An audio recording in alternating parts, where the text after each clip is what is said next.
Welcome back to Superbly Said Advanced English Vocabulary and Phrases.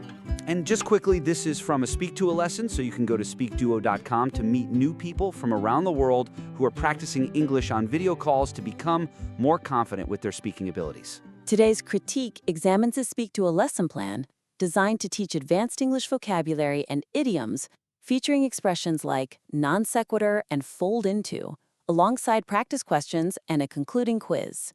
The lesson provides clear baseline definitions, but it misses the opportunity to elevate advanced learners by contrasting these idioms with similar alternatives. Yeah, that is such a critical area for curriculum designers to get right. When we look at adult learners who have already reached an advanced tier, we have to recognize that they generally do not struggle with basic memorization anymore. Right. What they actually struggle with are the subtle, invisible boundaries between similar phrases. If a lesson presents idioms, like to fold into or a career move, in complete isolation, it leaves an advanced speaker highly prone to misusing them in situations where a slightly different, more precise phrase would be better suited. I mean, as I understand it from the notes, the argument here is that the current format operates a bit too much like a beginner's flashcard system, Exactly. rather than the intricate linguistic guide these learners actually need. The weakness is that without comparative boundaries, students might know the dictionary definition, but lack the pragmatic awareness of when not to use it. Exactly. Building on that point, what if we looked at it from the perspective of comparative learning?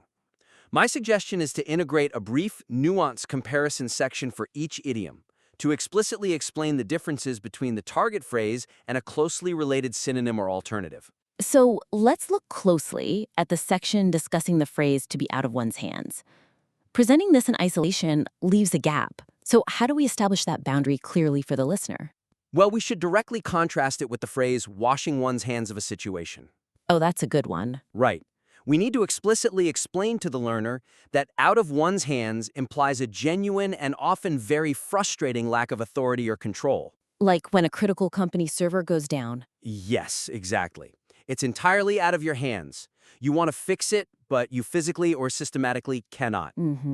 Whereas washing one's hands implies a deliberate, conscious choice to walk away and remove oneself from responsibility. I can see what you're going for here. If we don't teach that distinction, the professional consequences could be severe. Oh, absolutely. Imagine an employee telling their boss they washed their hands of a failed project when they actually meant the failure was out of their hands due to a supply chain issue. That subtle error could be professionally disastrous. They've just confessed to abandoning their job rather than explaining a logistical roadblock. That is the exact pragmatic failure we want to help students avoid. And, is there a risk that focusing solely on isolated definitions might overlook similar overlapping concepts elsewhere in the lesson? Take the expression to be at the bottom of the ladder. Yeah, a great contrast there would be starting from scratch. Right. If we just tell an advanced learner that bottom of the ladder means beginning something, they miss the visual and social weight of the phrase. Because the latter metaphor specifically implies a rigidly defined corporate or organizational hierarchy. Precisely. You look up and there are structured, visible steps above you, usually occupied by senior staff.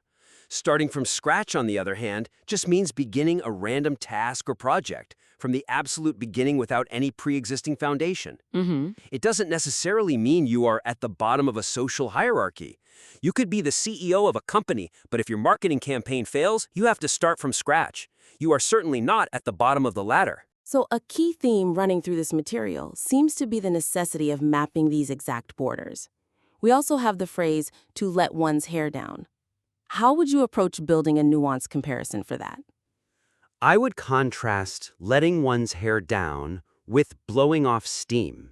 Interesting. Letting your hair down is about lowering your professional guard and removing formal constraints in a joyful or peaceful way, like enjoying Casual Friday or attending a live outdoor music festival with your closest friends. While blowing off steam specifically implies releasing built-up stress or frustration, usually through vigorous physical activity or verbal venting. Exactly. The advanced learner needs to understand the tonal difference. You don't let your hair down by angrily ranting about upper management in the break room after a terrible shift. That is blowing off steam. The material makes a strong case for the phrase to fold into, but again, it lacks that comparative edge. What is the nuanced comparison there to prevent a corporate misunderstanding? We should contrast to fold into with the phrase to take over. To fold into sounds highly cooperative, harmonious, and systemic. It suggests a smooth transition, like gracefully adding new transferred employees into an existing branch. And to take over? Implies dominance, aggression, and a sudden shift in control. Exactly. It's vital the learner knows which tone they are setting. If a manager is leading a corporate merger discussion, saying we are going to fold your team into ours sounds collaborative and welcoming. Saying we are going to take over your team sounds hostile. That's a brilliant example. It proves that at the advanced level, vocabulary is no longer just about comprehension. It is about social diplomacy and tone management. Absolutely. That actually transitions us perfectly to the next major area for improvement.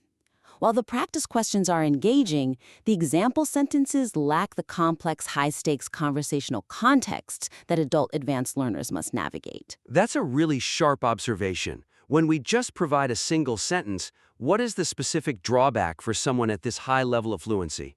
The fundamental weakness is that providing single, isolated example sentences— Like the one in the text. Yes, exactly. Like he is an absolute riot in the office.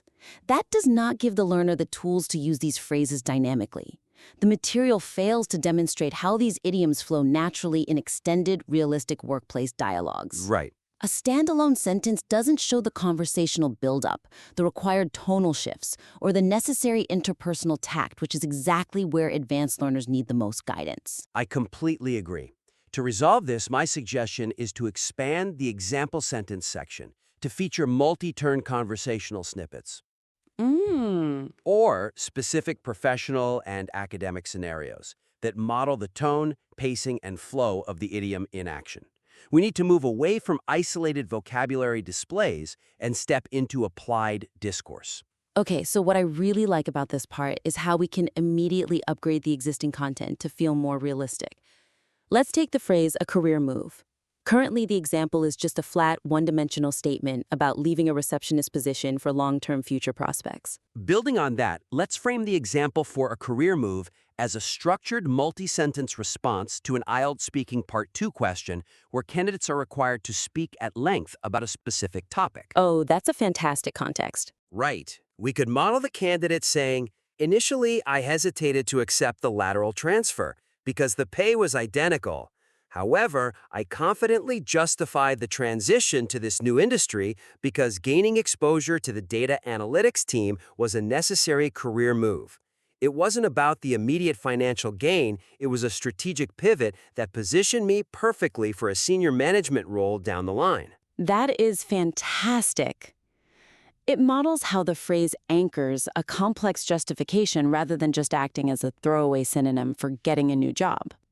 Examiners and native speakers alike are looking for that kind of coherence. Let's apply that same conversational modeling to the phrase to get the best out of someone. For to get the best out of someone, we can model a realistic multi-turn conversation between two colleagues or managers discussing their different leadership styles. This shows the idiom in its natural habitat. Go ahead and set the scene. Manager A might ask, "Your team's productivity has skyrocketed recently. How are you managing that?" And Manager B replies, "I actually stopped micromanaging them.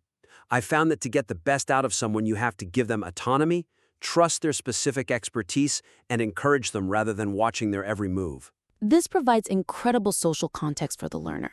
It shows them that idioms aren't just decorative, they are used to convey complex management philosophies succinctly. We also need to look at how situational context changes the way a phrase is perceived. The phrase to let one's hair down suffers from this lack of situational modeling. That makes sense. We need to show how the usage of letting one's hair down fluctuates depending entirely on who the speaker is and what the power dynamic is in the room. Exactly. We can model it being used casually among close work colleagues complaining about stress. One might say, "This week has been brutal. I can't wait for the mixer tonight to finally let my hair down." And then we contrast that with how it might be politely and formally suggested by a boss at a company retreat. The boss might stand up and say, "I know everyone has worked incredibly hard this quarter, so please use this weekend's retreat to let your hair down and recharge." Exactly. When a peer says it, It's an expression of relief. When a boss says it, it's an official granting of permission to relax. That is the kind of high-level pragmatic context that turns a good lesson plan into a masterclass. Let's also look at a non sequitur, which is a brilliant piece of vocabulary for an advanced student. But again, just defining it as a statement that does not logically follow the previous conversation doesn't show the student how to survive a meeting where someone actually uses one. Picture a high-stakes boardroom meeting. We can paint the scene. Colleague A is presenting quarterly financial margins. It's very serious. And suddenly, colleague B interrupts to ask about the new color of the cafeteria chairs. Classic non sequitur. Right. The learner needs to know how to handle that. We can model colleague A diplomatically steering the conversation back by saying, well, that's a bit of a non sequitur, but to bring us back to the primary budget. That teaches the learner how to use the phrase as a tool for meeting facilitation. It's not just an observation, it's a conversational steering wheel. This is exactly what we mean when we say adult learners need high-stakes context. It completely changes the value proposition of the lesson plan. You aren't just teaching them English, you are teaching them how to navigate an English-speaking corporate environment. That brings us to our final lens for today. The concluding quiz accurately tests definition recall, but its structure could be significantly optimized to reinforce learning and accommodate audio or live lesson delivery. This is a fascinating area to explore, particularly regarding cognitive load. Is the connection between how a quiz is formatted and how a student actually retains the vocabulary fully established in the material, or is that an area to potentially bolster? It definitely needs bolstering. The specific weakness here is that presenting a static block of multiple choice questions with long paragraph-style answers at the end of the lesson can cause learners to detach from the target vocabulary entirely. Because they're just reading options silently without hearing the target phrase repeated. Yes. And if they have to wait until the very end of a long quiz for all the answers, the feedback loop is severely delayed. That is a crucial pedagogical insight. When you introduce high cognitive load, Right.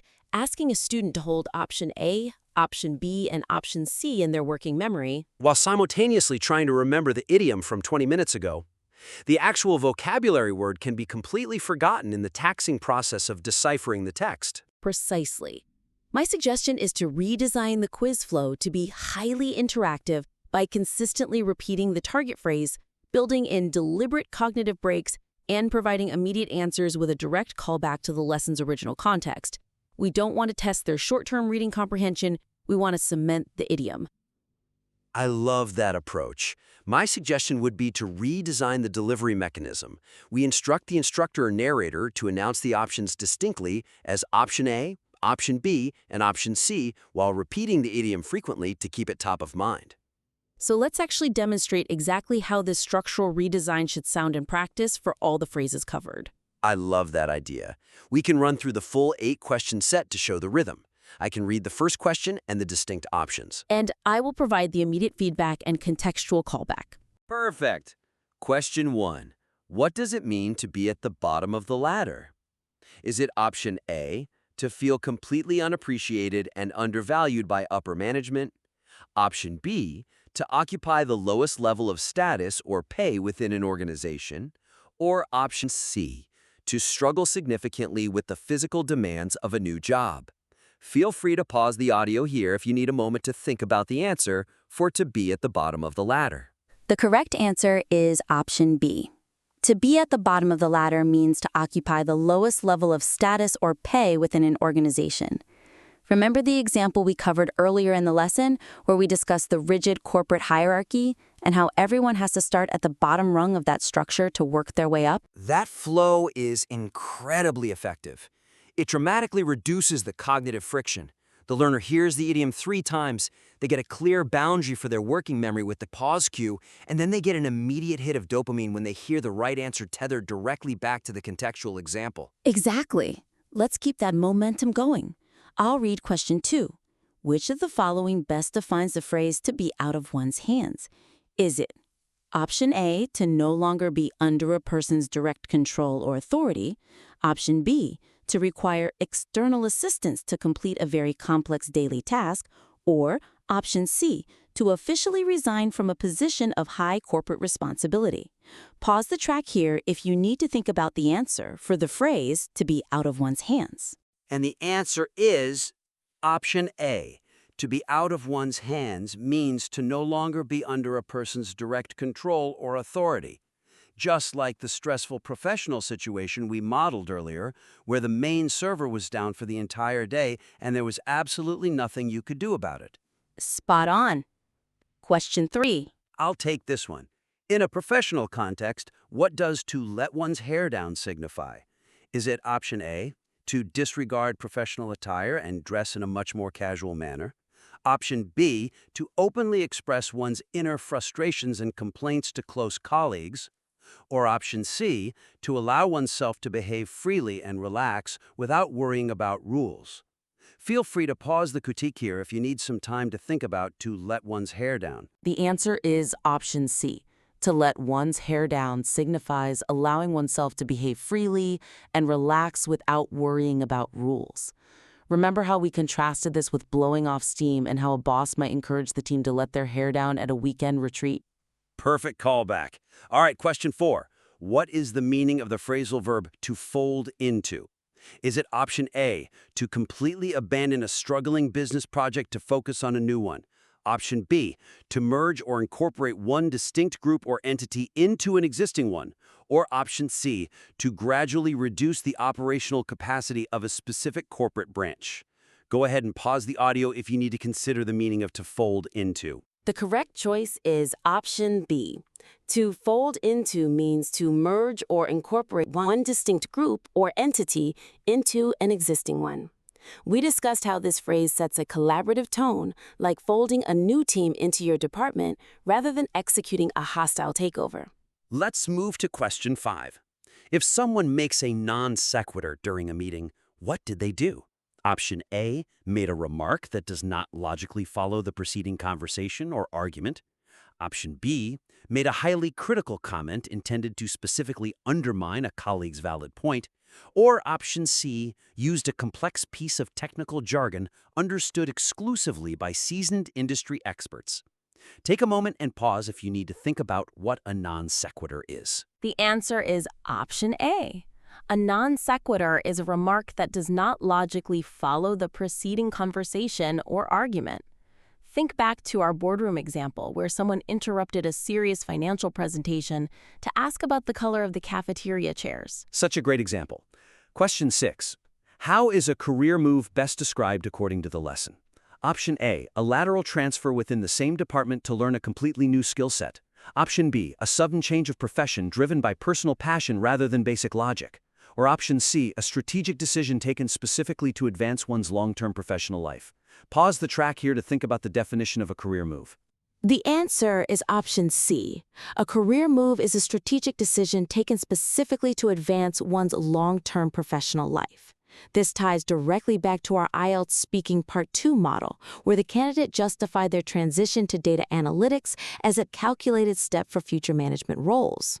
Excellent. Question 7. What does a manager do when they get the best out of someone? Option A, successfully negotiate the most favorable financial terms with a very difficult client. Option B, inspire or manage a person in a way that truly maximizes their overall potential. Or option C, extract highly valuable confidential information from a prominent business competitor. Feel free to pause the audio to evaluate the phrase, to get the best out of someone. The correct response is option B. To get the best out of someone means to inspire or manage a person in a way that truly maximizes their overall potential. We saw this in the dialogue between the two managers, where giving an employee autonomy was the key to maximizing their output. And our final question, question 8. If a new coworker is described as a riot, what does this mean? Option A, they create a completely disorganized and highly chaotic environment within the modern workplace. Option B, they represent a highly controversial internal policy change, causing widespread staff disagreement. Or option C, they are a person, situation, or event that is extremely funny and highly entertaining. Pause here one last time if you need to consider the meaning of a riot. The answer is option C. To be a riot means they are a person, situation, or event that is extremely funny and highly entertaining. While the lesson originally gave a brief sentence about someone being a riot in the office, an advanced learner needs to know that this implies they are hilarious and fun to be around. It's a night and day difference compared to a silent, static block of text at the end of a document. By bringing the answers directly to the student in real time, you turn the quiz from a stressful assessment into an active reinforcement tool. To quickly summarize our main actionable takeaways from today's critique, the source material offers an excellent foundation of advanced vocabulary, but its impact can be maximized by exploring nuances between similar phrases, contextualizing examples in realistic professional dialogues, and optimizing the quiz for immediate cognitive reinforcement. Absolutely. I encourage the listener to implement those nuanced comparison blocks immediately to give their students those crucial boundaries. Furthermore, rewrite those single-sentence examples into robust IELTS or workplace conversational snippets and redesign the quiz delivery to include distinct option callouts, deliberate pauses, and immediate contextual feedback. We invite you to apply these structural and stylistic changes to your document and submit your revised lesson plan or any future materials back into the show for another critique.